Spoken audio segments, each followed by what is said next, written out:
Welcome into the Cowboys Report. I am Tom Downey, producer Stone Shields, behind the scenes for yet another therapy hour, which feels very much needed in a season that is very much on the verge of completely getting away from the Cowboys, if it hasn't already.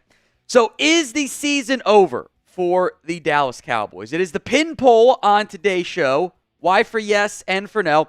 I'm not going to call it over yet, but the supply lines have been cut off. The fat lady is walking onto the stage, and it is very much on the verge of being so. And I define over as, can this team make the playoffs? They're not winning a Super Bowl. There's no chance of that. So I guess defining what over means there. So I don't think it's over yet, but it is very much on the verge. In parts because the way you've gotten here has been so ugly in, frankly, every phase. It's like teams played great against the Niners. They were negative as well.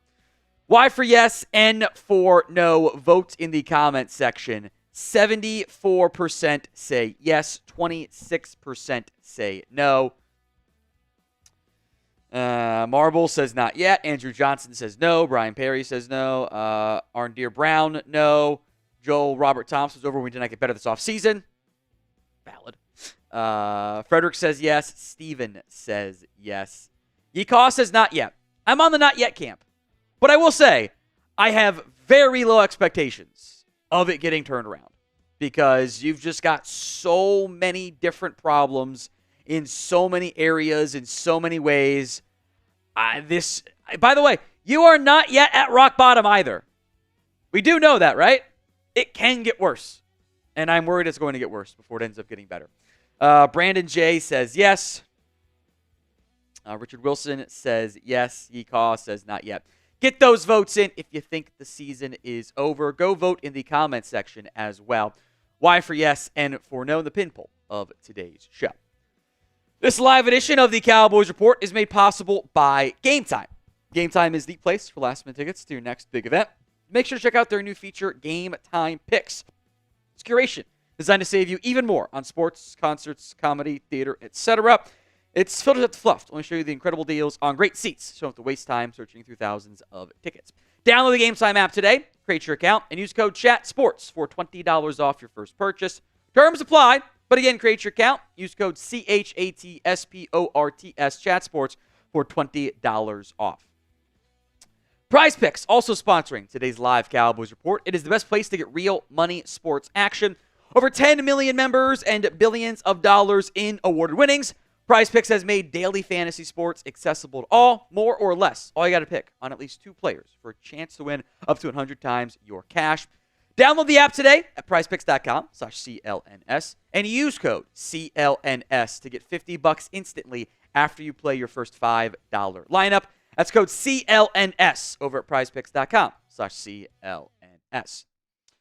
Entrepreneur, $5 as he always does. Let Dak deal. Feel that Dak is not comfortable in the pocket as he doesn't trust the offensive line. Why is the offensive play calling regressed? I definitely think lack of trust in the O-line is a factor. He seems a little bit more bouncy to me this year. That the footwork is a little bit more twitchy than what it's been in years past, which is a quarterback issue in the end. But I do think there's a bit of lack of trust in the offensive line.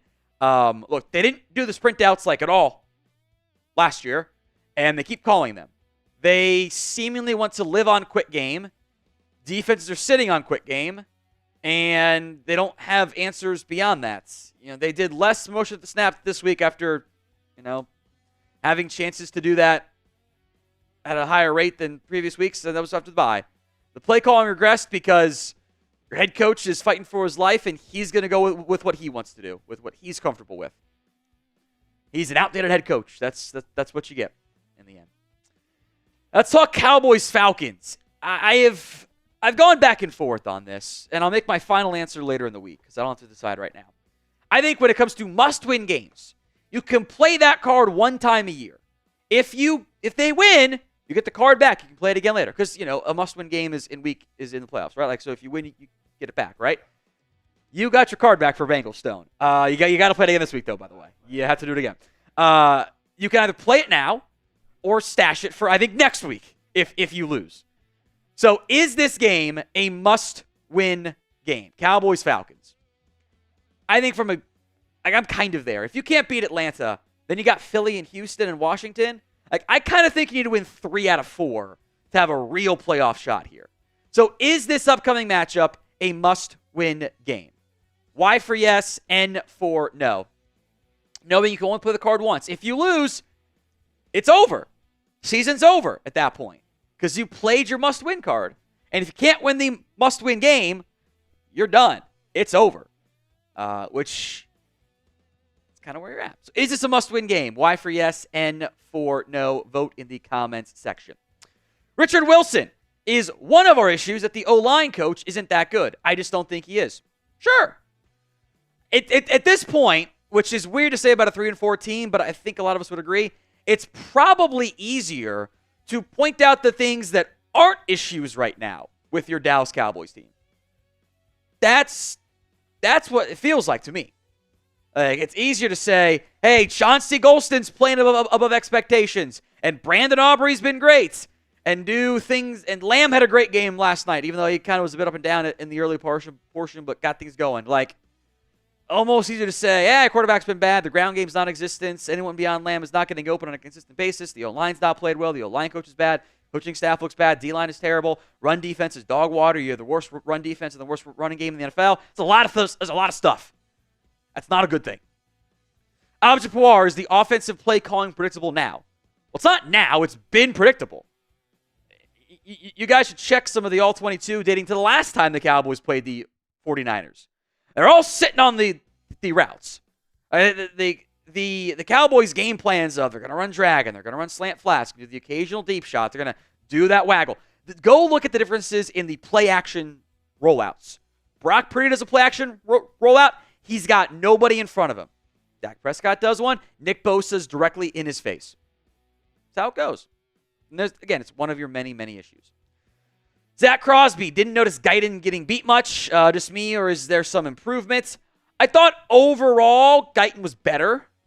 Now he had a much easier matchup. To be fair, he didn't have to go up against Nick Bosa at the same consistent rate. Bosa went up a lot against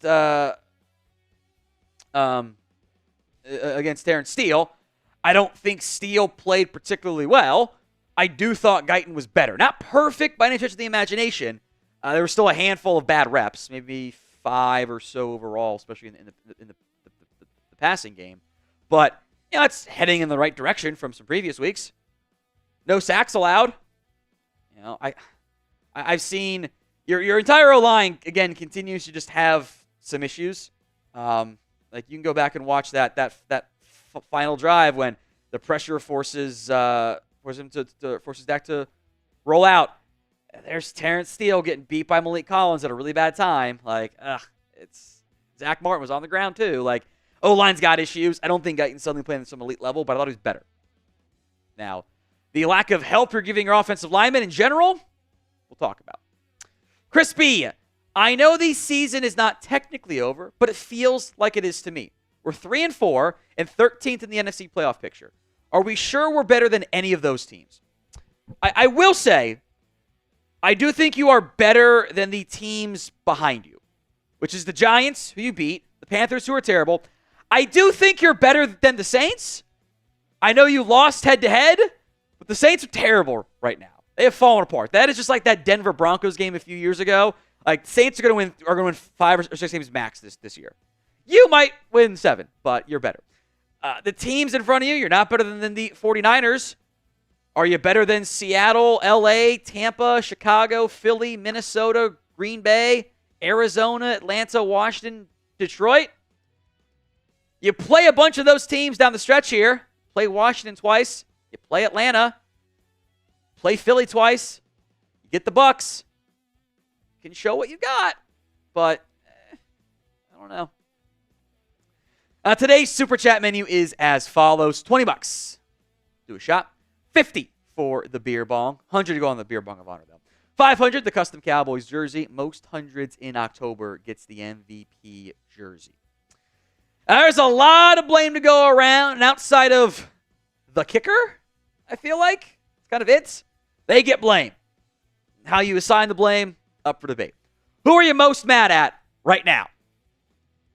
Who are you most mad at? Let me know in the comments section of today's show. As we get to Ecuador Man, a $2 super chat. What's worse, team blaming Torres or the offense? Offense occasionally shows life. It's just you haven't put together a good game yet. You have put together two good quarters. Because you just go MIA for like 5 drives and then it's out of hand because the rest of your team's not good enough. I don't. Not that many of your players currently have blamed the Tours, which again is just a symptom more than an actual issue, like a root cause. The offense is probably more of the root cause, so maybe be more inclined to blame more of the offense and be mad at that, or that looks worse. Offense has been really disappointing. The Tours are not new, so from the new angle, maybe the offense there. Who are you most mad at right now? Mike, Jerry, Dak, Jerry. Buck stops at the owner GM. Dak, Jerry. Dak, Jerry. Let's see. Mostly Jerry's and Dax and Mike, which makes sense. Like those are the three big ones, right? Quarterback, head coach, owner / GM. They always get the blame. I get that. It's fair. I'd go Jerry myself. Matthews was suspect. That dang Arkansas billionaire. It's funny. I like that. Jerry and McCarthy. Ooh, the fans are still supporting the team. It's not their fault.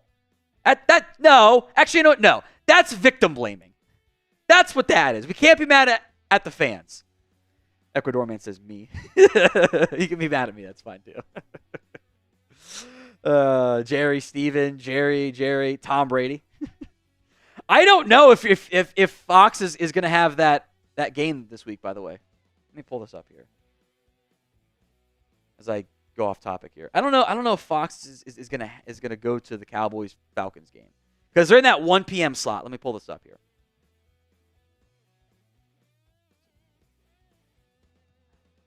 Oh, I want the freaking NFL schedule. What are we doing here? NFL Week 9. Oh, there's no way they're gonna be there. They got Lions Packers in the late game. That's definitely gonna be the game of the week. So I don't think you're gonna deal with Brady this week. Good or bad. I don't have to deal with that. Because we got Giants Commanders at the same time, too. And then your Raiders Bengals game. You better win that one, dude. Got to fire Taylor otherwise. All right, $5 super chat from Will Marshall. Jerry's making sure Zeke gets touches. Rico balls against Pitt. Zeke cries. Rico's touches go down. Bring up Cook for the practice squad. Still lean on Zeke. It's over. I will say, I thought that this most recent game from Zeke, relative to expectations, was solid. Now, the last 3 touches he had were bad. They went for -1 yards. But he was at 7 carries for 35 yards in the first half, basically. That's not bad. It's actually pretty good. Now, you can't take out the other 3. Doesn't exclude the entirety of the season. They did the thing I said not to do, which was run the ball up the middle with Dalvin Cook. Shocker, that didn't go well. That was never going to go well. The Niners' run defense isn't very good. He had an explosive run, so that's good. It is. I'm not buying not Will's angling it. But I'm not buying the conspiracy theory of Rico wasn't sick. Jerry poisoned him or whatever. But I think the last week Lions game like that was valid. Like, why didn't you give Rico Dowdle? Like, Rico Dowdle is still your best back. Like, pretty clearly, actually. But they're bad in everything right now. That everything about their ground game is bad. It's not just one thing away. Now, if you want us to start today's live show, then like the stream. That is always the goal, a 50% like ratio. We are not quite there on today's video. The fan base is down bad, and I don't blame you guys. I get it. The feelings are understandable. So, like the video if you haven't already done so. Please and thank you. Coming up on today's live show, we'll talk injury news for the Dallas Cowboys. Plus, we'll break down some more airing of the grievances that I have. Because, again, you could, put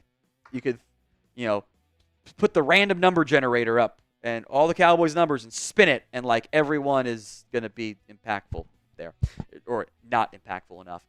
We'll break down some changes to make for this Cowboys team, mailbag, and Cowboys Falcons. I guess I didn't update that one at all, so I don't know what I was doing with the coming up because that was clearly last week. So that's fine. We'll get to today's live show. Getting going right now.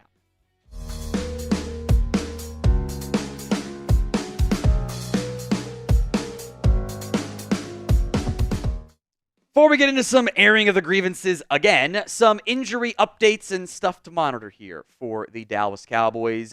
I am worried about DaRon Bland's foot injury and where he sits with his 2024 season outlook. I don't feel great about this right now. To recap what happened, or what has happened, I should say, Bland practiced before the Lions game. They opened his window. He practiced Wednesday. He practiced Thursday, and then didn't practice Friday. Now, Stephen Jones says, hey, a bit of a setback. He was a little sore. And, we decided to play it safe, thinking the extra week will help. Then the bye week comes and goes.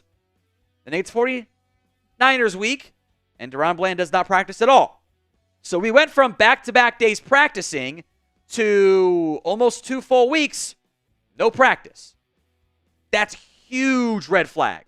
His window closes this week, which means you must either activate him or he stays on IR for the remainder of the 2024 campaign, which would be a colossal disappointment among the many, many, many you've seen out of this Cowboys team so far. So we'll know more Wednesday. Maybe Jerry will sit there at his Tuesday press conference or his interview on the fan, but I kind of doubt it. So for all the Cowboys injury updates you need, hit that sub button. YouTube.com/CowboysTV. It's all free when you guys subscribe. Micah Parsons, look, didn't seem all that close to playing versus the 49ers. So my question is he going to play against the Atlanta Falcons? We're still in the early window, but the window is open for that normal 4 to 6 week recovery time frame for a high ankle sprain. And we'll go more in depth on this in a little bit, by the way. Your pass rush is terrible right now. You can't generate pressure unless you're blitzing on a consistent basis. It's pretty ugly right now. And you unquestionably miss Micah Parsons. You are not a better team with him not out there on the football field. Not even remotely a better football team. It's bad. I think we can all acknowledge that you clearly need to have him out there. I don't know if he's going to be out there this week. I know he's a competitor. There's only so much you can do to rehab the high ankle sprain. Sometimes it's 4, sometimes it's 6. So predictions. Will Micah Parsons play against the Atlanta Falcons? Y for yes, N for no. We'll make it the pinned comment on today's show, so if the ad comes here on YouTube, take advantage of it. Head down there and let me know. Let's do some more airing of the grievances here. More pass rush issues. Because there is no pass rush right now. Here's your Week 8 pressure rate statistics. Osa Odigizua, 3.6. Chauncey Golston, 7.1. Carlos Watkins, KJ Henry, Linval Joseph, 0. Mozzie Smith, Tyrus Wheat, 7%. Carl Lawson, 10%. In total, these are your front 4 players because 2 of your pressures came from DeMarvion and Overshown on blitzes because that's the only way you can get pressures. Week 8, total pressure weight was 32.4%. Now, to put it in perspective, over the course of a season, that'd still be a bottom 10% rate. Without the blitz, it's 23.1%. It is the worst pass rushing unit in the NFL, behind even the number 32 ranked Atlanta Falcons, who you do play this week. With the blitz, you're much better, 46.2%, but there are downsides to blitzing when you're not getting pressures and those half the time there's no pressure against the blitz, big plays can happen. It's kind of where you're at. You can't, the best teams win with 4. You can't win with 4 right now on a remotely consistent basis. Across the season, Osa, Chauncey Golston, Mozzie Smith, Tank Lawrence, Carl Lawson, Marshawn Nealon, Linval Joseph, Carlos Watkins, those guys are at 11% or lower. And 11% is like, okay, it's kind of passable. Lawson and Tank or whatever. Tank's still a better run stopper. The injuries have kind of caused an issue for Tank as well. Obviously, with no Nealon, no Tank. You're desperately missing Micah Parsons right now. Desperately. Now, the Tank game, I think it would have looked a lot better if he played against the Giants the rest of the way because he always gets pressures against the Giants. But you're not getting pressure on a consistent basis with this team. That makes life really hard on your defense because you see it in the Niners game, right? You see it with your eyes too. Man, they got a lot of time to throw back there. That is very tough to stop when you also can't stop the run. One of your many, many, many, many, many issues in this Cowboys team right now. Today's show is made possible by Game Time. Don't let getting tickets to your next big event be an issue for you. Game Time is a new feature called Game Time Picks. It makes getting tickets to favorite teams play live even easier. It filters out the fluff to only show you the incredible deals on great seats, so you don't have to waste time searching through thousands of tickets. It is curation designed to help save you even more on sports, concerts, comedy, theater, etc., and everything else in between. You can use the all-in pricing feature, toggle it on to show your total cost up front, so there are no surprise fees at checkout.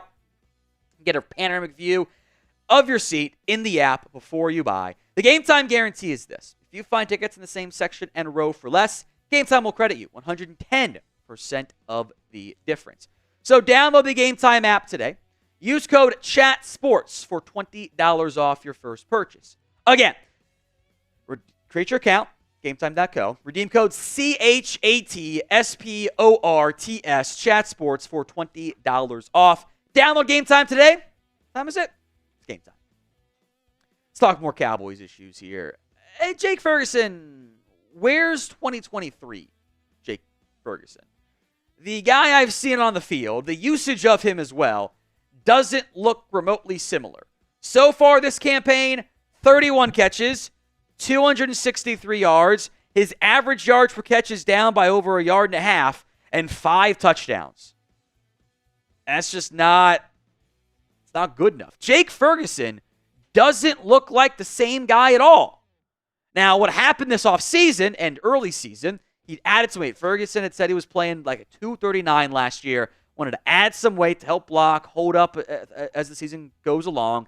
Then he had that week 1 knee injury. Maybe I'm taking crazy pills, but I see him on the field. I don't think he's nearly as explosive. And I thought he looked a little bit better in trying to make some guys miss, adding some extra yardage against the Niners. But I think his overall pass catching, the big playability, the being somewhat of a threat has suffered. Where did those seam shots go? Last year the Cowboys had success. Jake Ferguson, Dak Prescott seam shots. Dak, one of the best seam ball throws in football statistically. Ferguson, Lamb, 2 of the best catchers. Why aren't they doing that anymore? His average depth of target is 5.5 yards. It's really bad. That's barely in the top 32 among qualifying tight ends. It's not good. I think you really miss 2023 Jake Ferguson because you don't have anybody right now on this offense that gives defenses even a thought of concern outside of CeeDee Lamb. There's zero threat. Ferguson was at least a somewhat threat last year, had some big games. You don't have anybody outside of Lamb. And you saw it against the Niners. Lamb played really well. Tolbert made a couple plays. No one else did much. So what is your concern level over Jake Ferguson? Scale it for me from 1 to 10 in the comment section of today's show. Talking more issues here. We went over a lot of these, by the way, on the Monday morning show. So if you haven't already checked that out, feel free. That was where we talked about the quarterback and head coach and everything. But organizationally, boy, it might be time to sell here. Like, you really got to start considering that, I think. Now, you had a trade go down in the NFL today. Chiefs got Joshua Uche. He wants to go by Joshua, I guess, now. Patriots got a future 6th-round pick. Of note, Uche has more, almost a double pressure rate than any healthy pass rusher on your team. If you were actually trying to win football games in 2024, that is the exact type of move you should have made. A future 6th-round pick for a situational pass rusher who's better than anything pass rush-wise by a pretty good margin you have on your roster right now, it's a move you should have made. That's if you were actually all in. If you wanted to win. But maybe deep down this team and this front office knows it's not good enough. We don't have enough pieces on the coaching staff, on the roster. We don't have enough to be a real contender. And if that's true, then you should embrace it. And you should strongly consider or trying to sell your 2025, your non-2025 pieces. A guy, if you know a guy is not going to be on your team in 2025, move on. because then you can't use the comp pick excuse to not spend money in free agency. You can get the pick now and spend money in free agency. Save some cap space in the process. That's if you want to sell. You should make a decision after this game against the Falcons. Maybe a win means hold. I don't think you can buy, though. Maybe a loss means sell. So what would you do? B for buy, S for sell, H for hold. Let me know in the comments of today's show. Finally, look, this team doesn't have any discipline. I really don't think that they do. There's no attention to detail, and pretty consistently been a common refrain of, yeah, we're not practicing hard enough. Okay? Shows up on the film pretty consistently. Lot of mistakes being made out there. And there are no consequences for any actions made by anyone in this organization right now. There's a long line of, that's bad, that's bad, that's bad, that's bad, that's bad. What changes? What personnel changes have been enacted by this Cowboys team? They don't make any changes. Everyone's just back out there again. Same old stuff this next week. Some examples here. You consistently have special teams flags. Why are you always committing an illegal formation on the opening play of the game? Why? You had 4 kickoff penalties. 4! You're just giving away yardage for free. By the way, Donovan Wilson, I'm going to double dip on him because I did it earlier this week. He's terrible right now. Like, I'm sorry. I don't know. There's no way that the Cowboys are evaluating Donovan Wilson and going, he's actually playing well. Right? Like, there's no way. Like, they have to be watching going, yeah, he's playing bad. So why aren't you making changes there? You keep playing your bad players. Like, you keep trotting out these guys that aren't performing going, it's fine. This is going to be different. There's really nobody you want to try. Not a single person. Really? Come on. You got Trayvon Diggs going after media because he's somehow on his phone 5 minutes after the game ends. Pad's still on, and he wants to pick fights. Come on. I actually thought Diggs played pretty well in that game for them. I thought he was much more physical. But that's where we go? We immediately get mad and go pick fights and are online? Come on. No. By the way, he's just following the example set by Daddy Jerry. We know that. Ownership went after media too. Because they just don't want to take accountability. This is what you get. This is the result of brand over ball. We see it time and time again from ownership, various players. You know who I'm talking about. It's the brand over the ball. You've heard of trickle-down economics, right? This is trickle-down asonomics, where it's just more of the same shit trickling on down and impacting every layer of your organization. And then ownership gets up there and says today, with Stephen Jones saying it, this is the same team as last year. No, it's not, Stephen. You're missing 5 of your top 11 snap getters and 9 of your top 13 snap getters on defense. But it is inconceivable for ownership to say, maybe we share some blame. It's never their fault. And that trickles all the way down to the coaching staff, to the players of, it's not our fault. It's not our fault. We didn't do anything wrong. This is the result you get. It is toxic right now in Dallas. And I am very concerned it's not going to get any better in the near future. Dwayne Jackson, $20 super chat. Thank you, Dwayne. I don't have the shot glass up here. I have the shots, though. It's not a matter if or when Mike gets fired. It's if the Cowboys do a real coaching search. You think the next candidate will challenge Jerry Jones' antiquated philosophy and have decisions made by Jerry Jones? If so, who are they? It's a great question. I hope that they do a real coaching search. My expectation is this coaching search is going to consist of maybe Bill Belichick. They'll interview Ron Rivera. They'll interview Jason Witten. Maybe they interview Mike Vrabel if we're so lucky. And they'll just look at former NFL head coaches with 1 or 2 outliers, and they'll fulfill their Rooney Rule request. They'll look at Brian Flores, which might be one of your better realistic options if you can get the OC right. It's just, I am concerned. I was talking to executive producer Brett, and he told me I was going to lose my hair over this coaching search. He's probably right. I am dreading that because I don't have faith in them right now. They haven't done a real coaching search since Wade Phillips are that I genuinely question if they want to go with the new, young, innovative mind. There's zero reason that you should not push hard to at least try to get Ben Johnson. That guy gets it on offense. You got on the job, okay, whatever. It doesn't take you 5 years to learn how to be an NFL coach. It doesn't. You can do it. And if it does, you're not a good head coach. So, Dwayne, cheers to you, my friend. Stephen Hewitt, why didn't we just run some more mean pick sixes? I mean, yeah, there you go. Run more of those. All this reminds me of is that OPI call that got picked up. I don't know what is more blatantly OPI. Two refs were like, "Yep, that's OPI," and then they said, "Actually, no, it's not OPI." He pancaked him. Come on, Robert. All of his other teams getting better. We still not doing anything. The Jones family needs to go ASAP.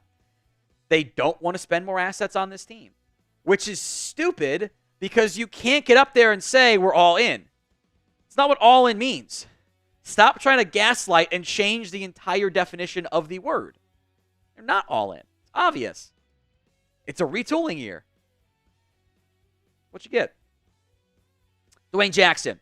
Tom, I wonder during the interview process for hiring a new coach, is Jerry's looking for a yes man or Kane's going to give him a complete honesty on what this team needs? He wants someone who tells him what he wants to hear.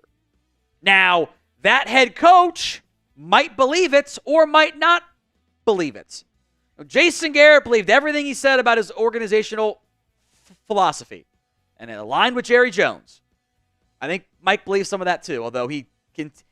Mike also says we got to run the football more, we got to commit to the run, and they refuse to do it because that's just empty platitudes because they know they can't run the ball effectively at all, which is part of their bigger problems overall. I think Jerry Jones wants someone he agrees with as head coach, which I guess puts it more of a yes man. Chris B, thank God next week's game is at 1 and get it over by 4. Feels like an overtime game. Dragged out down to the wire, doesn't it? The Great Duke bothers. Emmett behind this offensive line or Zeke behind Emmett's offensive line? Oh, God. I don't know. I think I take the offensive line. I don't know. I'll take this off, assuming the play caller is the same, which I hate both sides of it. Give me Zeke's off, or give me Emmett's offensive line with Zeke, because I think that kind of rounded out style with a lot of inside runs, I think would actually fit Zeke and fit your coaching staff better. I don't feel great about that, but that's where you're at. The Super Chat menu for today's show is this: $20 for a shot, $50 for the beer bong, $500 custom Cowboys jersey. Most hundreds in October gets the MVP jersey.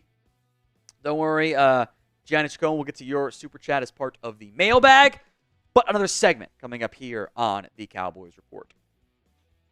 Tom Downey for the Cowboys Report, and you know it's a bad season when we're entering Week 9 and we're once again doing the, hey, you need to make a bunch of changes video, which there are still several that this team has to do. Some of them are different. One of them is not. That's where we're at because your season is at best on the brink at 3-4 and the vibes at an all-time low, or at least all-season low. Do you think right now, this year's over, do you think the Cowboys are cooked? They're 3-4, but they're way at the bottom of the NFC playoff picture. Be honest with me. Y for yes, N for no. Let's cheat off the top because it's a bad season. You have to find a way to get healthy. And I think you need two key players back on defense. First up is DaRon Bland. He has not played this year due to his foot injury. The window to activate him is about to close. So it is now or never, as the Cowboys have played Amani Oruwariye. Their teams are not even looking at Trayvon Diggs' direction outside of the fastest guy trying to run by him sometimes. You need DaRon Bland back out there. You also need Micah Parsons back out there. You got other guys who are further away from returning at this point. Boy, you need Micah Parsons. The pass rush this year has been absolutely non-existent. It's just, outside of week 1, Hasn't been there. And Mike can get some of the blame for that in a couple games he's played too. But he's got a 70% pressure rate, and you got nobody else above 11. Massive difference. Hopefully Brandon Cooks comes back. He was back out there last week, this past week I should say, with the rehab group, so hopefully he's okay. I have been whelmed by Brandon Cooks. I am tired of Jalen Brooks snaps, though. So let's get Cooks back out there. I don't know when you're going to get Tank Lawrence back. And depending on, I don't think he's going to be back until November, which that sucks because you miss him in run support. He's always been your best run defender up front for years now, and times the only good one. It's just another player of your decimated defense. Up front, you just don't have the horses because you lost talent at defensive tackle. You added literally nobody until August. Nobody on your roster until August. That was it. Justin Rogers is in my team. Still on practice squad, by the way, if you want to go get him, but it's not that good. You're down your top 4 pass rushers because there's 0 NFL teams built to win without your top 4 guys. You added KJ Henry, and that was it, as if that was going to fix stuff. There's no pass rush right now consistently without a blitz. It's the only way they get pressures. And no team is built to lose their top 4 passers and have success. It's nobody. No NFL team can handle it. And if you're not going to go add talent, look, the reality we're staring down the barrel here is this. Even once healthy, that's probably too little too late. Save your season. Hopefully they can play against the Falcons, Bland and Micah. That Falcons defense is not very good, so your offense, more than a little bit, has to get way, way better. Boy, season's on the brink, man. So give me your Cowboys record predictions at the pinned comments of today's show. The ad comes on YouTube. Take advantage of it and go vote. Number 2, let's give up hope and prayers of changing the scheme, which we'll talk about here. But you got to get something out of your ground game. Because this ground game is atrocious in every single way. I had hoped that when the Cowboys called up Dalvin Cook, given the fact that your head coach said he is an outside zone runner, that meant you're going to run more outside zone. They did not. In fact, they even ran less outside runs than previous weeks. Now, there might be a reason for that. We'll get to it. Week 8, their outside run rate was 31.6%. For the season, it's 38.2%. So all that time off, the bye week, and the answer was more inside runs. Now, that might have been because you didn't have Rico Dowdle. And Dowdle fits the outside zone stuff. And you look at the NFL Pro stats, 90% of Zeke's runs came on the inside. Dalvin Cook was at 50%. That's progress on the Cook side, bad on the Zeke side. Overall, it's still tight zone. And maybe it changes with Rico healthy again. But that feels like hopium to me. That's what that feels like. And I don't want to get high on that supply there. Look, your running game's bad. Dowdle's been better, but I wouldn't presume say he's like some elite running back you have to feed the ball 20 times to. There's nobody worthy on this roster of getting 20 carries in a game. That's just not what you have. Zeke's still fluttering at under 3.5 yards per carry. It's like 3.2 right now. Rico's at 4.1. Dalvin Cook's at 2. That's a 2-carry sample size. So how much can you really do into that? I don't know. But the Niners are not a great run defense, and you ran it good for a little bit, and then you stopped and couldn't afterwards. Who should be RB1 for this team? Because I kind of suspect you'll see Dalvin Cook called up again this week. RD for Rico Dowdle, DC for Dalvin Cook, EE for Ezekiel Elliott. Who should be the team's RB1? I think pretty clearly the answer is still Dowdle. Now, again, we're kind of getting into he's the shortest 7-footer, which is the nice way of saying the offensive one. It just might not matter, though, or at least not matter enough, which is not quite good enough is the theme of this entire Cowboys team right now for me. And I think it is very obvious there is a complete lack of trust from your coaching staff when it comes to this ground game. They don't believe that they can run the ball. They don't have faith in the team to do it. And to be fair, they're not really wrong. This is the NFL's worst ground game. Not just from a volume standpoint, but an efficiency standpoint. Nothing that this team does on the ground is good right now? Nothing. It's all bad. Here are the advanced numbers and just the raw numbers too. They're dead last in rushing yards per game. They are dead last in yards per carry. Both of those are bad. You know, they've run the ball in totality so far this season 152 times. That's the fewest in the NFL. Now, they've had their bye, so the Seahawks could potentially jump the Seahawks again and maybe some more teams. But that's a pretty damn large sample size. They're 22nd in EPA per carry, 23rd in success rate. They're 27th in yards before contact, dead last in yards after contact. It's not blocked up well, and they're not getting stuff after it.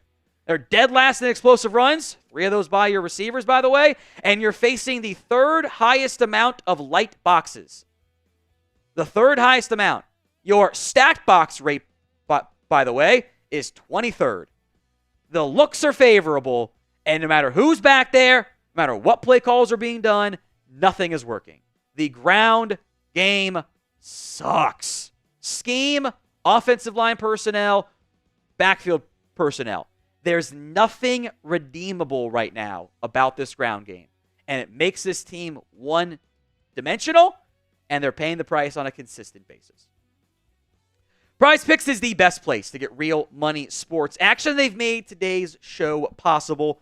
Over 10 million members and billions of dollars in awarded winnings, Prize Picks has made daily fantasy sports accessible to all. You pick more or less on at least 2 players for a shot to up to 100 times your cash. It is available in over 30 states, including California, Florida, Georgia, and Texas. It is the only real money daily fantasy sports platform with an injury insurance policy, so your lineups stay in play. Even if one of your players gets injured, if a player goes down the first half, does not return, Prize Picks keeps your lineup live. They invented the flex play, which I always advise doing, especially if you're doing a Texas State versus Louisiana Prize Picks slate for Tuesday Night Football. Definitely do the flex play on that. Download the Prize Picks app today over at prizepicks.com/CLNS and use code CLNS to get $50 instantly after you play your first $5 lineup. That is guaranteed. You don't even need to win to get the $50 bonus. It is guaranteed. prizepicks.com/CLNS. Use code CLNS. Number 3, you have to bench Donovan Wilson, man. I'm sorry. I've liked Dono in years past. He's worse now. He is completely lost out there on the field. I tweeted out the one clip. He is running the wrong way after the ball is already cleared. He just has no idea what's going on. He couldn't hang with George Kittle at all in that game. Right now, Donovan Wilson is tied for second in missed tackles from this Cowboys team, not including tackles where you're out of position. And he's pretty frequently out of position, by the way.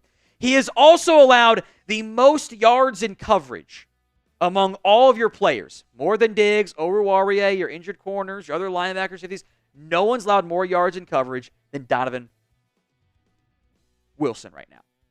I don't know what else you need to see to go, somebody has to sit. Because what the message being sent is right now is, that's fine. Who cares? Not sitting the players who are bad for you hurts your culture. It is allowing a stench of suck to just sit around your team, and then you get used to it. And you think that's how stuff smells normally when it's not supposed to. I am asking this coaching staff, this organization, to send a message one damn time. One time. Say, that's unacceptable. You're on the bench. And not for 2 plays. No, sit them. You have young safeties. Marquise Bell, Wanye Thomas. Shoot, man, they've played 5 snaps each game on defense max. Let's try something. You can't just keep doing the same exact stuff and thinking, okay, this time the safeties aren't going to be a massive liability out there. Try Wanye Thomas. He's 217. He can play in the box. He's big for a safety. Try Marquise Bell. I'm down to also bench Malik Hooker. I think Dono's playing a bit worse, so I'll focus on him. I don't want to play Donovan Wilson this week. I really don't. I get he's physical, but it doesn't matter when you're out of position constantly. You're playing Kyle Pitts this week. If I'm Atlanta, I'm calling up so many crossers to George Kittle and saying, okay, Dono, cover him. You can't do it. Pick one to start. DW for Donovan Wilson, JT for Wanye Thomas, MB for Marquise Bell. Let me know in the comment section of today's show. Number 4, got to help Terence Steele. This is a coaching issue for me. Like, we know who Terence Steele is. He's a good run blocker. He's actually done a really good job on the ground this year. But he's got issues in pass protection, especially against the other best pass rushers. So I don't understand why this coaching staff constantly goes, let's just allow Nick Bosa one-on-one against Terence Steele. How do you consistently think that's a good idea? It's not. I think Steele's had, frankly, his 2 worst games in the last 2 weeks. Against the Lions and against the 49ers. You know why? Because you're like, oh, let's let Terence Steele go one-on-one against Nick Bosa and Aiden Hutchinson and barely chip into the 4th quarter when he played better. Why is he on an island? What are you doing out here? Why is your extra back always on the other side from the top pass rusher? How does that make sense? Like, you do all this quick game, all this rollout stuff to protect your O-line, but then you go island. Honestly, what do we expect if it's 1v1 Bosa versus Steele? If it's 1v1 Bosa versus anybody on this offensive line, it's not going to go well. Like, you got, this team doesn't want to game plan around their personnel's strengths and weaknesses and the other team's strengths and weaknesses. The Niners are a bottom 5 outside run defense team. They barely ran to the outside. I know this stuff, so how do they not know it? How does this coaching staff get into the Bible and go, yeah, we've getting a lot more stunts, got to handle that? Was there since week 2. Had to take you a month and a half to figure that stuff out. I firmly believe the organization set up the coaching staff for failure. The coaching staff has just embraced it with open arms and said, let's go out this way. Come on. Like, you got to help your players, man. This is something that got Garrett fired because it wouldn't help Chaz Green. Adjust on the fly. They're terrible at. They're terrible adjusting in season, too. Now, for more Cowboys videos, hit that sub button. YouTube.com/@CowboysTV. Number 5, I need a second playmaker somehow, some way. Because I have one right now. And his name is CeeDee Lamb. I have one guy that is showing up for me on this Cowboys team and making plays in the passing game or in the ground game, frankly. It's Lamb. Every now and then you get a good Tolbert game, get a good Dowdle game, but those guys are tertiary options. They're not a number 2 or barely a number 3. Where's old Jake Ferguson? Like, he's not making anything happen after the catch the way he did last year. He's not. He doesn't look as explosive. It's all short stuff out of Ferguson right now, too. Kevontae Turpin is being utilized as a sideline contested catch guy because that doesn't make any damn sense at all. He's not 5'9". I know he's closer to 5'7" than he is 5'9". He's 153 pounds. He jumps for every ball thrown his way. He's a gadget guy. That's who he is. He's Tavon Austin at best. Jalen Brooks, I feel like there are times I could cover him. He doesn't get open ever. It is only contested catches. Somebody has to show up. Quarterback has to play better too, to be clear. But these guys don't get open on their own. There's nobody that is an elite route runner or an elite burner with size. Because Turpin's 5'7.5".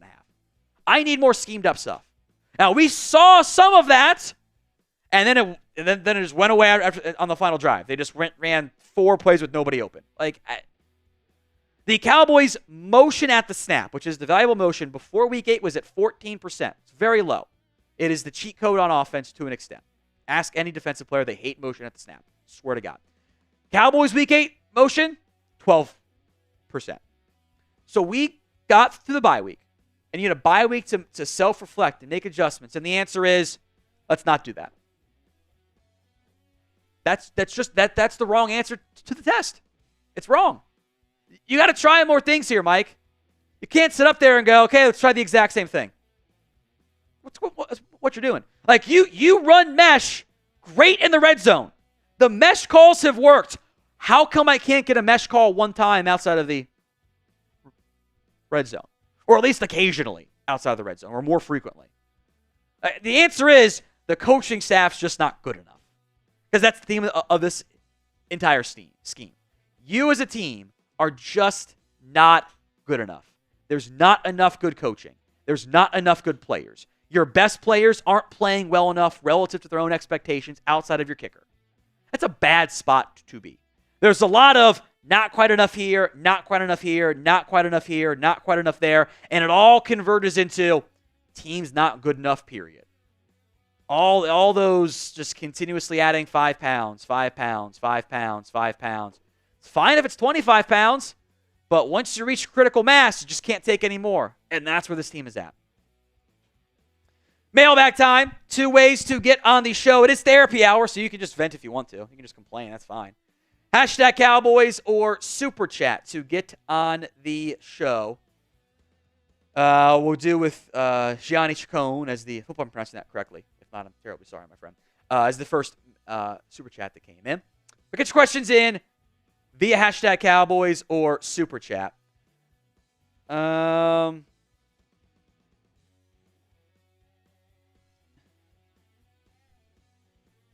Sam Williams got suspended for 3 games. I don't know why.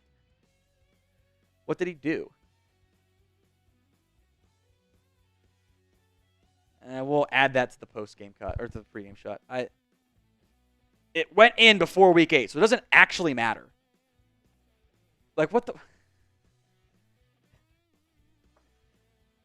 Suspension that he's currently serving. Okay? Personal conduct policy violation. I don't know what he did. Like, that's just... I don't know. He's got off-field stuff, so I'm not surprised by that. But I got your mailbag questions in, hashtag Cowboys or Super Chat. First up, $20 for a shot, $50 for the beer bong, $500 the custom Cowboys jersey, most hundreds in October for the MVP jersey. Hopefully we'll find out what Sam Williams actually did. I don't think it was the driving stuff that would have gotten him suspended. I wonder if he did something that never got reported behind the scenes. Wouldn't surprise me. One day I'll be able to tell the Sam Williams stories I've heard. One day. Can't share. All I know is the lawyers for Dallas has spent a lot of time on Sam Williams. Let's get to the mailbag then. Begin with super thanks. Super thanks to kick off today's Cowboys Report mailbag from Frank Brossart. Thanks for all you do. If the Niners destroy Dallas, time to move some players and add draft capital. This team doesn't have the grit needed to make it into January. I would probably agree. Now, this obviously came in before the 49ers game happened. You're not good enough, even with a banged-up Niners team to win. I wonder if the closeness of that game will convince your coaching staff that, hey, or your front office that, hey, we're close. We don't have to sell. We can just ride it out. And they'll give you the, well, we got Micah Parsons back. That's better than any trade deadline trade we could have made. You know they're going to say it. We got DaRon Bland back, maybe. Going to say, hey, we're going to get Tank Lawrence back. Marshawn Eland. Second-round pick was better than anything at the deadline. And you know they're going to say it. But selling actually probably does make some sense. Mighty Ants 0215. Lance talking heads this again before the Niners game. Ripping the Niners who are struggling with their same roster, all the weapons, and Killer D at 3-4. Like, what the WTF? Well, they're banged up. That was the issue going into the game, and you still couldn't beat them. The Niners, even the Niners fans are not feeling great about that win. Talking to some of them that I know I'm friends with, they're like, season's still kind of teetering there. Now, those first 2 ones came in via Super Thanks. It is a feature here on YouTube. It's like a super chat, but it's available on demand at any time, so you don't have to watch a live show. Edit your message, send in whatever you want, and we'll give you a shout-out on the show. Brandon J. Is Dak still top 10? Bias aside, I think he's outside the top 10 for me. When you have Mahomes, Jackson, Allen, Burrow, Love, Stroud, Stafford, Goff, Purdy always beats you. Jaden Daniels looks like he's him. Thoughts? Only this year he's not even close with like a top 10 quarterback. Hasn't happened through 8 games. Like, he's not top 10. Full stop. He's not remotely played well enough. So how much do you want to balance historical stuff versus this year's stuff? You can get into different debates there. I think Obviously, Mahomes has not played well, but he's Mahomes. You're going to take him. Jackson, Allen, Burrow. I think Stafford's played. Stafford is also kind of like in a similar litmus test of like his numbers were bad because the supporting cast was bad. You're kind of in actually a bit of a similar boat, I feel like, there. Then suddenly Cooper Kupp and Puka Nacua get back, and he looks so better, almost better all of a sudden. Love's been a bit banged up, but he's played well. He and Stroud and Purdy are on smaller sample sizes. How much do you trust that? Goff is playing great football. He benefits from the best supporting cast in football, though, maybe, coaching staff, personnel-wise, or at least one of the best. Daniels looks awesome, like super good. It's a small sample size against mostly bad defenses. I'm a little bit scared there. But I think if he's not in the top 10, or he's not out of the top 10, he's closer to 10 than he is 5. If that makes sense. How you want to balance historical stuff versus this year is maybe an impossible to answer debate, but he's not top 10 right now. He's not.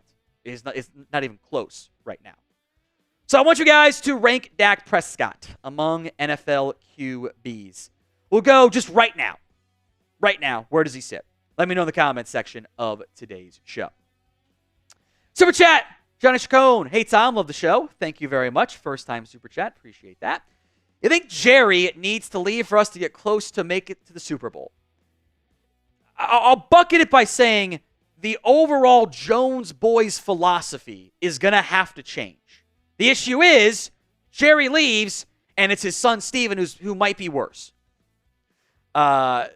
which is a very real concern I have. Like the philosophy, yes. Individual person, we'll see. CT, $5 Super Chat. I've been saying our season is cooked since before the year started. Then most of the dumbass fan base keeps calling for Jerry Jones BS. They keep buying merch and tickets. Here's the issue. Every single person who watches the show can stop. Any person that is on board with the Fire Jerry GM movement, they can stop going to Cowboys games, stop watching games, etc., and nothing's going to change. They're too big to fail. That's where you're at. They're too big to fail right now, and there's not much you can do. From We Don't Wife These 304s Need Ezekiel in the stadium. This is a Zeke Elliott comment. I have nothing slanderous to say about Zeke this week.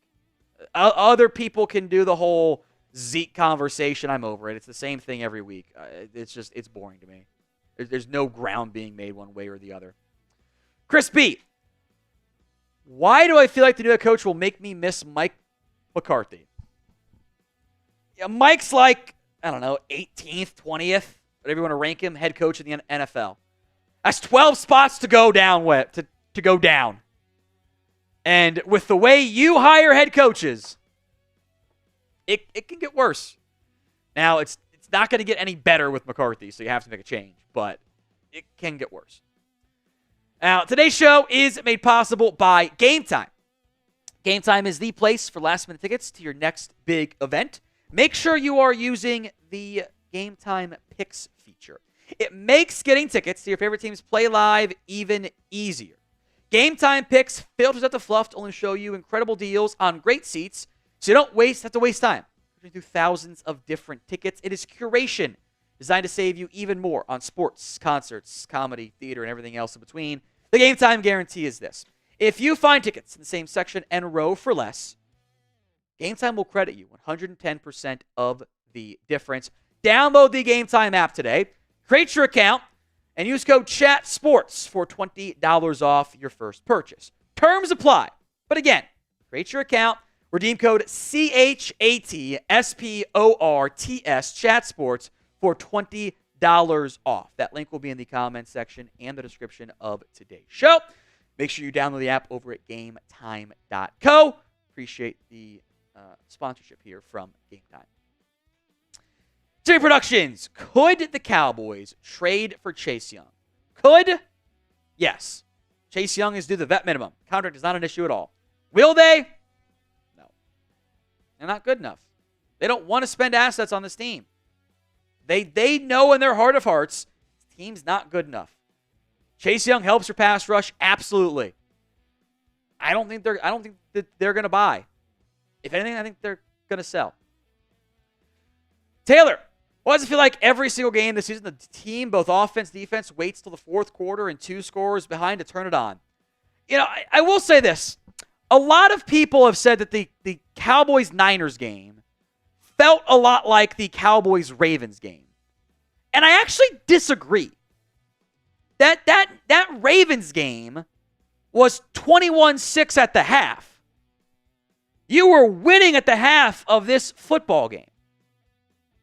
In fact, you were down in the Ravens game with 4 minutes in the third quarter, 28-6.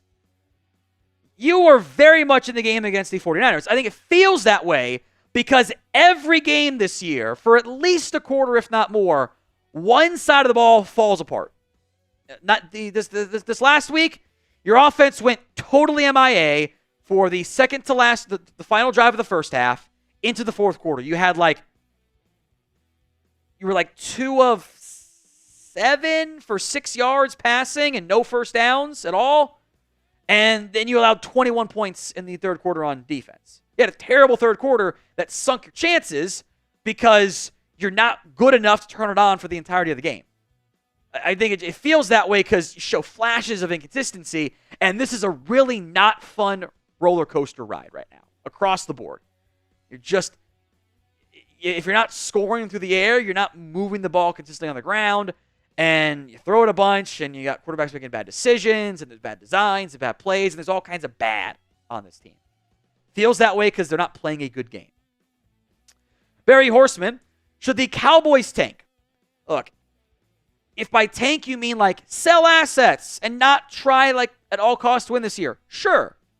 If you mean like actively try to lose game, it's not going to happen from an NFL organization. They don't really tank. The way you tank is you trade away your non-2025 assets. I'm fine with that. And you say, too bad, coach. Have fun with the roster. You kind of reverse Moneyball. Like, hey, coach keeps playing this guy. I want to play this guy. I'll trade the guy that he keeps playing. You want to tank? You have to tell your front office, which is you, we're going to trade away players. Coach, do your best with what you have. You have to make the team bad. That's how you tank. You can't just, because your head coach is not going to go, okay, guys, I'm going to lose games. Don't worry. Because he's going to get fired. He doesn't want to do that. So you can't full on tank, actively try to lose games. But you can, in a way, just move on from assets and take the more organic approach. Because what you're trending towards right now is pick 15, pick 16. And that's kind of a bad spot to be in this class. So I get it. The big picture philosophy makes sense, but it's not how NFL teams operate overall. So do you want the Cowboys to tank? How you want to define it. Y for yes, N for no. Steven, will Jerry ever regret saying the words all in? I don't know. Probably not. Because he'll just blame the coaching staff. He's not going to take responsibility. I don't know. I'd be surprised. And he's currently apologizing for firing Wade Phillips midseason, which, that was the right move. You had to fire Wade. You were terrible. The issues were that you hamstrung with an OC who made more than him, and then you hired the OC as the head coach and kept him around for 10 years. They don't learn lessons the way that they're supposed to. You know, like a kid who puts his hand on the heater and goes, "Oh, that's hot. Let me try the other hand." No, that's not how you learn. That's the wrong lesson. The hand was not the issue. It's where you put it, not which hand. We got Cowboys videos for you every single day here on the Cowboys Report. That was a personal story, by the way. I once put my hand on a heater. My mom told me, don't touch the heater, and then I touched the heater. Tell me not to do something, and I'm going to do it. Jerry's issue too, by the way. He's like an adult toddler. Old man toddler. Hit that sub button so you don't miss out. YouTube.com/CowboysTV. Johnny, with the constant losing seasons, what will it take for Jerry to say a big change needs to happen? Also, staying Tom, not good up with the Cowboys. Here's the issue. Here's the overall crux of your issue. There haven't been constant losing seasons in Dallas. They haven't been. They have not been a losing team. This is trending towards being the first season since 2004, basically, where you've had a healthy quarterback and you weren't at least 500. Every other year in the past 20 years, you've had a healthy quarterback. You've won at least half your games. And there are several 8-8 seasons mixed in there. But all the other ones, 2020, 2015, 2010, all those other years, you had the big quarterback injury that kind of sunk your season. That's what makes this year so damn disappointing, is you have always been at least a playoff contending team. And you don't have that right now. And what the front office doesn't want to admit, it's their own damn fault. Because they saw, hey, we weren't good enough last year with the number 1 ranked scoring offense. Maybe we should consider, adding more talent and being aggressive. They said, no, let's actively get worse. They had some bad injury luck, and the bottom's falling out in a year where there's no job security for anybody involved. This is the price that they're paying. It's not good, but it's not the front office's fault. Because it was Mike's fault. They will tell themselves the lie. It's the same team that was 12-5 last year. It's not. You're down currently 5 of your top 11 snap getters on offense, 9 of your top 15 on defense. It's not the same team. Now, injuries are a factor. You bench 2 guys as part of that. That's what you get. Terry, who you trading? If you lose against the Falcons, I kind of think your season's over. I would get to the all NFL GM group chat and say, anyone that is not a part of our 2025 team is up for grabs. That's a pretty long list. I'd sell them all. Say, you know what, whatever. Who wants Malik Hooker? Who wants Donovan Wilson? Tank Lawrence, Brandon Cooks, healthy, so I don't know what's going to happen there. Like, who wants Osa?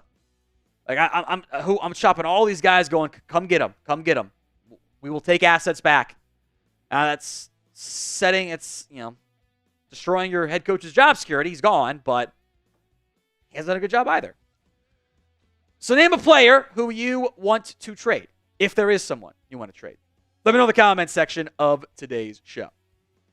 Roy Williams, my biggest fear is that the Cowboys' next head coach would be Zimmer, Jason Witten, or a coach like Doug Peterson if he gets fired.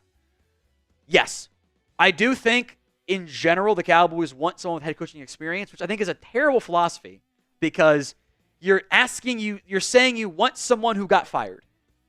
That's weird, right? Now there are exceptions to that rule. I think Mike Vrabel's a really good head coach. I'd have interest there. I think Ron Rivera is going to get an interview probably. Wouldn't shock me. Might interview Steve Wilkes while they're at it. I will say, I think your defense has been so bad, there's no way they can hire Zimmer, which I think would have been a real possibility. I do worry that they want Witten. And I will say what I said about Josh McCown. I will say what I said about Jeff Saturday. Hiring an NFL head coach who has literally never coached in the NFL is the dumbest thing you can possibly do. That's not going to work. It's never worked in football. It just doesn't make any sense. And it would be the most Cowboys blunder of all the Cowboys blunders possible. Today's Super Chat menu. $20 for a shot, $50 for the beer bong, $500 for the custom Cowboys jersey. Most hundreds in October gets the MVP jersey. I want to check here and see if I can figure out what the heck happened with Sam Williams. What did he do? I don't know if I can find it quickly here. Tweet it out. I'm just going to ask Twitter to do my research for me.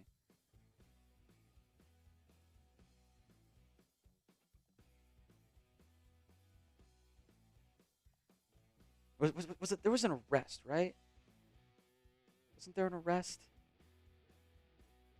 Oh, that's right. Last August, he had the controlled substance and weapon charges. That's what it was. That's what it was. That's right. I forgot about that. That's definitely what it's over. Why that took a year plus to figure out, I don't really know. But that's definitely what it is. A $10 super chat from DAM Entertainment. Welcome back, my friend. Dak needs a girl pair. And Sam to Mike McCarthy. Tell him this shit ain't working. Biggest of this team is the GM and Mike McCarthy. Probably. Look, you're probably not wrong. They did that last year. There was a little meeting, and they made changes during the bye week, and then they went away from them. So I don't know if that's going to work. And in the end, if the solution is, as people like, well, the quarterback could change the play call. Yeah, but if you're asking the quarterback to just run the entire offense, it's not really a quarterback issue. That's a coaching staff issue. So I don't disagree, but it's just one of your many problems, right? This is probably an example of where I'll use the extreme example.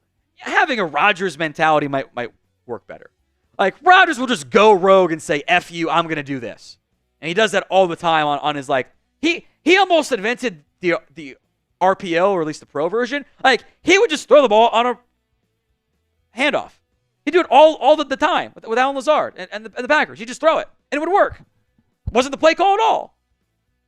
Dak's too much of the good soldier. I'm gonna toe the company line. I'm gonna say all the right things. I'm not gonna be the reason why the locker room hates the head coach type of deal.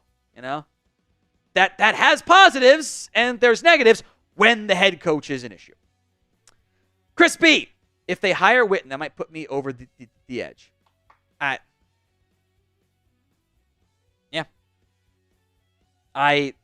is my concern.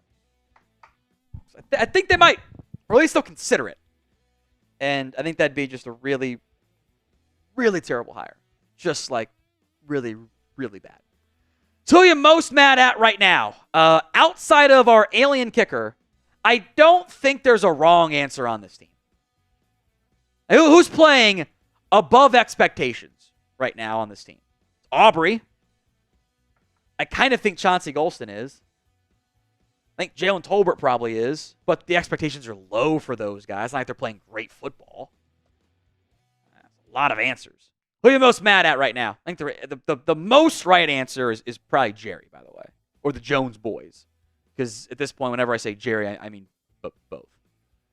Like, who are you most mad at right now? Let me know in the comments. Anyone named Jones?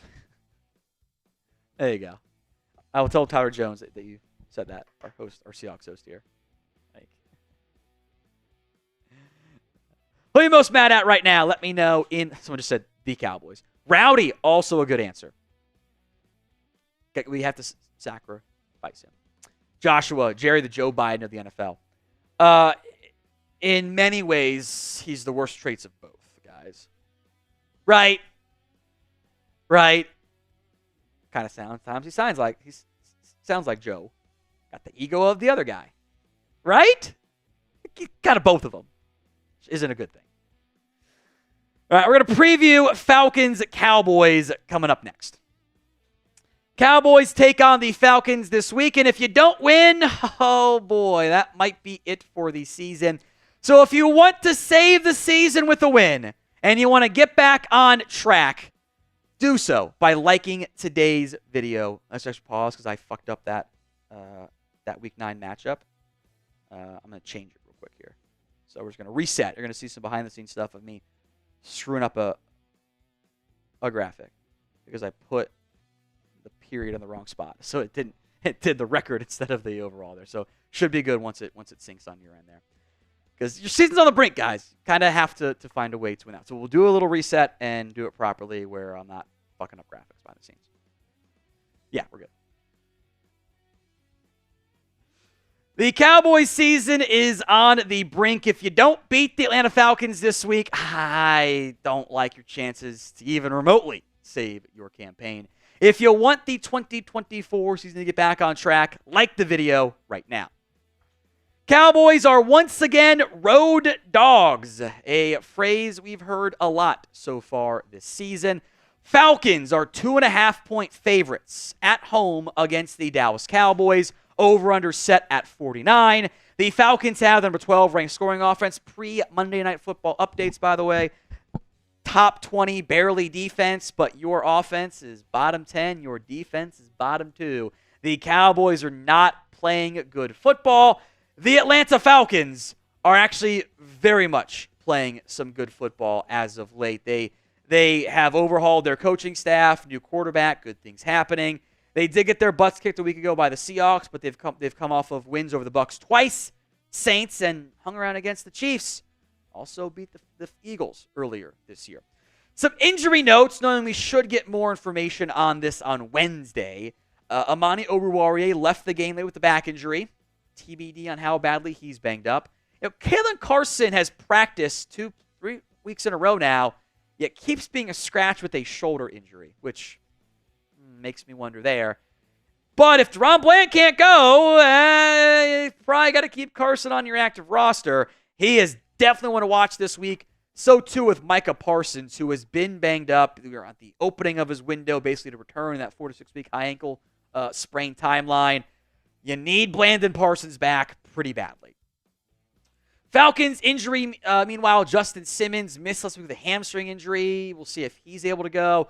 Troy Anderson's missed time with his knee injury. Ruka Roro has missed time with his ankle. He got it hurt last week. Those are noteworthy losses on defense if they can't go. Monitor the injury report all week long. The Cowboys face a bit of a must-come-out advantageously schedule. If that makes sense.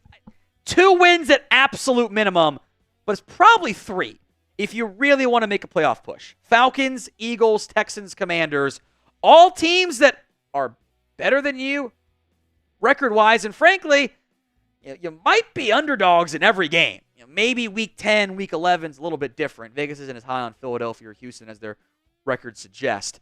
But with road games mixed in there, I don't know how many games you're going to be favored in. You're 3-4. It doesn't feel like you're 3-4. You feel worse than that. You feel like you're 2-5 or 3-6 even. Is this a must-win game? Let me know in the comments. There's the pinned comment of today's show. Y for yes, N for no. Number 1 key to victory. You need the good version of your quarterback to show up. And there have been moments he's shown up. He has not shown up on a consistent basis. There's far too many times per game. It's just, hey, man, what are you doing out there? You had it in the 49ers, the Steelers game, just like bad decision-making. Had it in the Niners game. I think if he doesn't get hit, that first interception might work out well. But the second one was a terrible decision, and that wasn't even the worst throw of the game. It was the final drive first throw that should have been picked off and ended it.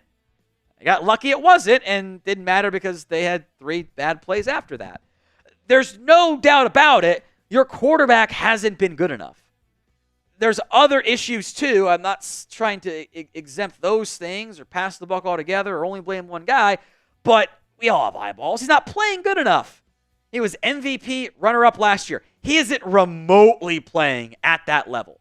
I need that guy to show back up, or at least a closer version of it, even with the supporting cast getting worse as well. This is too much of a roller coaster right now out of Dak Prescott. There's too many throws per game. It's like, what are we doing here, man? Even after the interception-heavy year 2 seasons ago, that was bad luck. These are bad throws and bad decisions. These are much more Dak Prescott's mistakes than they were 2 seasons ago. I think it's born out of pressing. He knows the defense is bad. He knows the ground game is the NFL's worst. He knows the O-line's not great. He's got one good playmaker. He's trying to make a bunch of big plays happen because it gives them the best chance to win. That's fine. That is an excuse. You can't get it all back in one play sometimes. You sometimes got to take the medicine. It's all excuses in the end. It's not really reasons. I need better play to win this game. The Falcons' defense is not that good. They don't get much pressure. You can beat them, but this guy has to show up. He has to play well. You don't have the team to win games with more interceptions and touchdowns at your quarterback like the Chiefs can right now. You don't have the team to win games with 83 passing yards like the Lions do right now. You need your quarterback to play like a top 10 QB, and he hasn't done that this season. Now, eventually, it's going to get back on track. I don't know if it's going to come this season or in time this season. So be honest with me. What's your confidence level right now in Dak Prescott? Scale it for me from 1 to 10 in the comments section. Number 2, you got to stop the damn run. You can't do it right now. And you can't run the ball and you can't stop the run. that is the recipe for being a bad football team. There's a lot of things on this roster, including number one. That's a recipe for being a bad football team right now. Here are the numbers. You are 31st in rushing yards allowed per game, 26th in yards per carry. You're dead last in EPA per carry, last in stuff rate, 21st in yards before contact, 25th in yards after contact. You feature the most outside runs against you, and you've loaded the boxes at a top 3 rate. Tyler Algier, Bijan Robinson are looking at their chaps going, this is our week to light it up, because guess what else the Falcons are? They're an outside zone run team. They love to get the ball on the edges at a rate higher than anybody else in football, and you can't stop that crap. Falcons are an above-average-ish run team. They're 11th in yards per carry, 8th in success rate. They do a great job after contact. You can't tackle. They face very few stack boxes. They'll get more of them this week, but it's going to be a lot of 11 personnel. They like to use 3 receiver stuff. It's another bad matchup for you. And that's going to be a common refrain this season, because if you can't stop the run and you got the worst run game in football, turns out there's a lot of bad matchups for you. Now, today's show is made possible by Prize Picks. It is the best place to get real money sports action. With over 10 million members and billions of dollars in awarded winnings, Prize Picks has made daily fantasy sports accessible to all. You just pick more or less on at least 2 players for a shot to win up to 100 times your cash. Run your game all season long on Prize Picks. It is available in over 30 states, including California, Florida, Georgia, and Texas. It is the only place that offers a injury insurance policy. If a player goes down the first half, doesn't return, Prize Picks keeps your lineup live, which is an awesome feature, especially valuable for various college football games where the injury reports are still shaky at best sometimes. And the flex play. You can get a pick wrong and still come out on top. Very valuable if you're doing Texas State versus Louisiana Prize Picks, like I've got right there for you guys. More thans on Jordan McLeod, Ishmael Mahadi, and Jacob Bernard. Go to prizepicks.com/CLNS and use code CLNS to get a $50 instantly when you play 5. You don't even need to win and get that $50 bonus. It is guaranteed. Download the app today. Use code CLNS to get $50 instantly after you play your first $5 lineup. Link will be in the comments section and the description of today's show. It's prizepicks.com/CLNS. Number 3, you got to get some pressure on Kirk Cousins. Again, some of these are like the basics of football. Hey, your quarterback's got to play, well, you got to run. But that's where we're at when you're playing so poorly. Like the keys victory are the basic shit. With no pressure this year, Kirk Cousins, 70.1% completion rate, 7.6 yards per attempt, 12 touchdowns, 1 interception, obviously no sacks. Under pressure, been some more chunk plays. Yards per attempt is up, but the interceptions are 3-1, 6-2, 15 sacks, and 64.4%. Cousins doesn't move, and never really has moved that well, but he's only faced 103 pressure snaps. The problem is, who's going to get your pressure? It's kind of blitzes or nothing.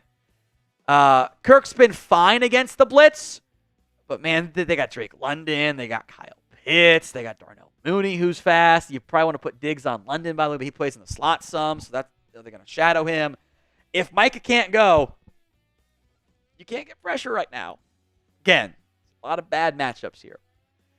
Now, we will be live, good or bad, for the Cowboys-Falcons game. So don't miss out. Hit that sub button right now, youtube.com/@CowboysTV. Number 4, the second offensive player steps up. Somebody has to show up. CeeDee Lamb and Dak Prescott last week seemingly fixed most of their issues. There was a couple plays where I'm like, that didn't look very good, and then Lamb got a breather, they moved the ball, but then Lamb camped it off with 2 touchdowns after that, so it's fine. The Lamb connection looked a lot better last week. Allegedly, there was some behind-the-scenes work with Dak and Lamb away at the Dak backyard or other places, facilities to get going there. But somebody else has to show up right now. Jalen Tolbert typically makes plays when called upon, but he's just kind of a 3. Kevontae Turpin's a gadget guy. He's not a real receiver. See the deep shots where he dropped it. That was the best throw all game by Dak, and it's dropped. Kind of how it goes sometimes for him, right? Jalen Brooks is not good. I'm trying real hard to not say mean things. Flower can't get on the field. Like, Jake Ferguson doesn't look like his old self. Luke Schoonmaker is MIA. Brevin Spanford is a blocker. I assume they'll call up Dalvin Cook. Getting a ground game would be great. They are the worst run game in football in terms of everything about themselves. The designs, the runs, the offensive line blocking, before contact, after contact, inside runs, the schematics, it's all ugly. Somebody has to make some plays. Because this is the type of game where you've run into this issue in really several years in a row. You know, Dak and Lamb, if they're playing well, which hasn't played well enough this year, Lamb has played well until last week, they haven't been good enough. Like, they're not, those two alone can't get them to where they want to go. They need more. And the improvements have to come internally from the way this team is being operated right now. Has to come from somebody on the roster. So give me your score predictions of the Cowboys against the Falcons. Let me know in the comments. We'll get to mine at the end of today's show. Number 5. All right, so last week, the no one believes in us card didn't work. So we're going to play a different card. Mike. This is going to be the desperate team theory. Falcons are 5-2. They're playing good football. They're a good team. You are desperate. Desperate animal is a dangerous animal, right? Cage animals or cornered animal is a dangerous one. You have to play the desperate team theory card. You have to remind everyone, we got to win this week. This means so much. You have to hammer that message home. You need your team to feel like they have to have this win. Look, 3-5 isn't usually a death sentence. You can recover from that. This team did last year to an extent. Not quite 3-5, but they were kind of in a similar-ish boat. But given the vibes you're at right now, where it just feels a little toxic and you are not yet at rock bottom, if you don't get the desperate team to show up against the Falcons coming off another loss and you're facing 3-5 and way down in the NFC standings, it's not going to show up at all, I fear. So last week, I told that I don't believe in you. I picked the Niners to win. Happened. Let's play into the desperate theory vibes. Cowboys win 30-28. I think you can win this game. If you get good, if you do all the things we mentioned, you get healthy, you get the quarterback playing well again, against the not great defense, you can win. Am I confident in that? No. Back to the pin poll, I should say. Is the season over? Y for yes, N for no. 77% say yes. I'm not there yet. Probably will be if they lose. Yeecaw, MFer, says Jerry Jones Emperor Palpatine. I don't know if Mike's cool enough to be Darth Vader, though. I don't think he's cool enough. I'd say Steven is Darth Vader, but he's also lame. It's not wrong. I don't blame you there. You're not wrong with Jerry, though. You're just not. So is the season over? Y for yes, N for no. Let me know in the comments section of today's show. We'll be back live again on Thursday, 2:50 p.m. Central Time. That's 3:50 p.m. Eastern Time if you're bad at time zones and stuff. Then live again for the Sunday game, 1 p.m. game. So you'll have your evenings to yourselves. Might not be a good thing, but you'll have the option there. Hit that sub button so you guys don't miss out.